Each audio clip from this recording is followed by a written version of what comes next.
Как съесть большого слона? Так вот, зачастую перед нами стоит огромное количество дел, и порой кажется, что этот объем не по силам выполнить. Но есть один практический прием, который поможет вам в этой ситуации. Практический прием звучит: как съесть большого слона. Это техника выполнения больших дел и достижения больших целей за счет декомпозиции или разбиения на цели задачи на более мелкие, понятные и выполнимые операции. Один из самых часто задаваемых вопросов, или в чем люди путаются. Например, у меня, стоит, я себе поставил задачу изучить арабский язык. Задача большая. Если я поставлю изучить арабский язык, то, скорее всего, у меня так и ничего не получится. Непонятно, с какого боку подступиться и как планировать. И не факт, что я освою его в текущем году. Конца и края тоже не видно. Может через год, может через 2 освою. Задача большая и растянута во времени, и с неизвестным концом, и неизмеримая. Наша задача теперь перевести большую аморфную задачу с непонятными затратами времени в понятную, простую, измеримую и привязанную ко времени задачу или несколько задач. Что я в таких случаях делаю? Вот что такое знание языка? Это прежде всего алфавит, потом счет, потом чтение, потом разговор. Вот вы уже слона поделили на 4 куска. Помните принцип? Сначала стирка, потом глажка. Сначала алфавит, потом счет, потом чтение, потом разговор. Ну, эти можно еще, в языке это еще можно менять. Некоторые вообще начинают с разговора. Но я рекомендую вот так для себя разбить. Дальше. Я могу в текущем году освоить алфавит? Ну, любой скажет, что точно могу. Следующий вопрос. Я могу в текущем году освоить арабский счет? Ну, любой скажет, что точно может. Следующий вопрос. Я могу в текущем году научиться читать? Ну, любой скажет, что сможет. А вот разговаривать непонятно. Так вот, я беру карточку арабский язык или изучить арабский язык и уничтожаю ее. И из нее делаю 4 карточки. Выучить арабский алфавит, научиться считать по-арабски, научиться читать по-арабски и научиться говорить по-арабски. Первые 3 этих карточки я размещу в столбике «Нужно сделать» на канбан-доске текущего года.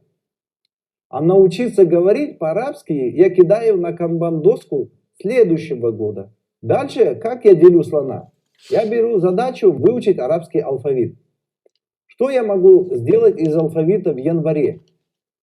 Я могу выучить 10 букв. Таким образом, я создаю канбан-карточку «Выучить 10 букв арабского алфавита» и помещаю на доску января. Далее я создаю канбан-карточку «Выучить 10 букв арабского алфавита» и помещаю ее на доску февраля. Далее я создаю канбан-карточку «Выучить 10 букв арабского алфавита» и помещаю на доску марта. Таким образом, я могу выучить арабский алфавит за 3 месяца без спешки и спокойно, без стресса. Дальше таким же образом вы планируете изучение счета, потом чтение, а потом разговорный язык. В данном уроке мы не рассматриваем методологию или методику изучения иностранного языка. Я вам просто показываю, как декомпозировать большую задачу или резать большого слона на понятные, измеримые маленькие задачки. Учить язык вы можете в любой последовательности. Ну, зависит от методики. Свойство канбан-карточки состоит в том, что она не может потеряться. Вот вы порезали слона, большую задачу, и делаете зеркало каждого кусочка слона в виде карточек. То есть карточка является олицетворением этого кусочка слона. Если до этого у вас стояла задача съесть огромного слона, эта задача вас демотивировала, и вы не знали, как с ней приступить, то теперь, порезав слона на маленькие кусочки, вы ставите себе вполне посильную задачу съесть не всего слона, а конкретный и понятный кусочек, который вам по силам в течение конкретного времени. Таким образом, раскидав кусочки слона во времени, вы через определенное время не заметите, как съели огромного слона. Канбан-карточки – это зеркало ваших мыслей. Одна мысль, одна карточка. Помните? Потом она начинает дробиться и растекаться по календарям и по датам. И вы 100% добьетесь своих целей, когда эти карточки пройдут через вашу вот эту канбан-трубу. Шансов не выполнить задачу нет. Итак, вернемся. Январь месяц. Все задачи занесены в карточки. Я оговорюсь, я на каждый месяц создаю свою доску. У меня 12 досок, которые я в архиве держу и активирую. Вот сейчас февраль у меня активный, январь и март. То есть текущий месяц и 2 следующих у меня активные, на стене избранные. Вот вернемся январь месяц. Все задачи занесены в карточки. Вы уже начинаете пользоваться приложением Trello. Эта система дает вам то, что вы не потеряете ни одну свою мысль, ни одну вашу мечту, ни одно дело. Благодаря ей ваша голова всегда будет пустой и легкой. К концу месяца многие карточки из столбика месячной таблицы «Нужно сделать» постепенно окажутся в столбике «Сделано». Что же вы делаете дальше? Вы берете, после того, как закончился месяц, вот сейчас у меня февраль, после того, как заканчивается месяц февраль, уже задачи следующие, это 28 февраля, например. Я что делаю? Я беру столбик «Сделано» и начинаю раскидывать по проектам, либо по годам. Например, что сделано в этом году. Есть задачи рутинные, которыми я не буду гордиться и которые необходимо зло, которые не надо даже мне помнить. Я их просто уничтожаю. А остальные задачи я раскидываю в столбец «Сделано» годовой канбан доски. У меня на каждый год еще сделано, по крайней мере, на 3 ближайших года сделаны канбан доски. Канбан доска 2021 года. И там у каждой доски, канбан доска 21, 22, 23, там я раскидал большие задачи по годам, что я должен в течение этих лет сделать. И там тоже необходимо сделать в процессе и сделано. Так вот, с января я переношу в столбик «Сделано» канбан доски 2021 года. И к концу года я буду видеть все, что я сделал за этот год. А то, что не успелось, или я не успел сделать за, например, этот год или за этот месяц, я переношу на следующий месяц или следующий год в столбец «Необходимо сделать». И оттуда заново начинается движение этого дела.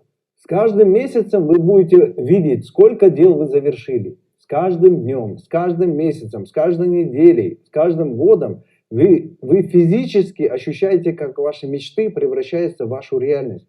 Вы как будто смотрите на вот эту прозрачную трубу, через которую идут ваши дела, и вы видите, как ваши мечты постепенно превращаются в реальность. И каждый день, каждый год вы видите, что вы живете той жизнью, которую вы сами себе выбрали. Именно по тому сценарию, который вы выбрали для себя. Это дает неимоверную эмоциональную силу, заряд бодрости и энергии. Единственное, что вы при такой системе планирования хотите, это еще быстрее делать, чтобы еще быстрее достигать своих целей. У вас появляется азарт. Самое интересное, так как вы занимаетесь любимым делом, это у вас будет получаться лучше, лучше и еще лучше. Проблема других систем планирования, особенно списка дел, в том, что ты делаешь задачу и вычеркиваешь. И через какое-то время ты забываешь сделанную задачу. И потом возникает такое ощущение, что жизнь проходит зря, а ты топчешься на месте. А с каждой системой планирования вы каждый день будете чувствовать себя все лучше, потому что вы видите, как вы физически продвигаетесь к вашим мечтам. Ваше умение планировать изменит вашу жизнь и отточит умение выстраивать дела в правильной последовательности. Сначала вы будете видеть на неделю вперед, потом на месяц вперед, потом на год вперед, а потом вы будете видеть весь свой жизненный путь, то, для чего вы живете.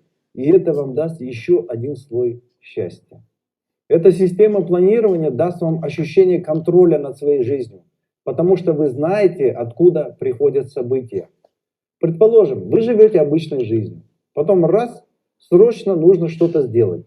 У вас шеф поменялся, в тартарары летит все. Вы просто смотрите на канбан января, и в нужно сделать, в столбец нужно сделать. Раз, нашли карточку с задачей, которую можно было решить только с бывшим шефом. Что вы делаете? Вы берете и выкидываете ее. У вас было 100 задач, теперь 99. Система гибкая. Или шеф заболел, через 2 месяца выйдет на работу. Вы карточку перекидываете с сегодня, например, на столбец отложено.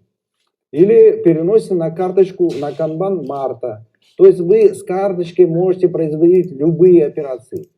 И самое интересное, эта система гибкая. Вы можете играть и карточками, и столбцами. Ну, столбцами я один раз их устанавливаю.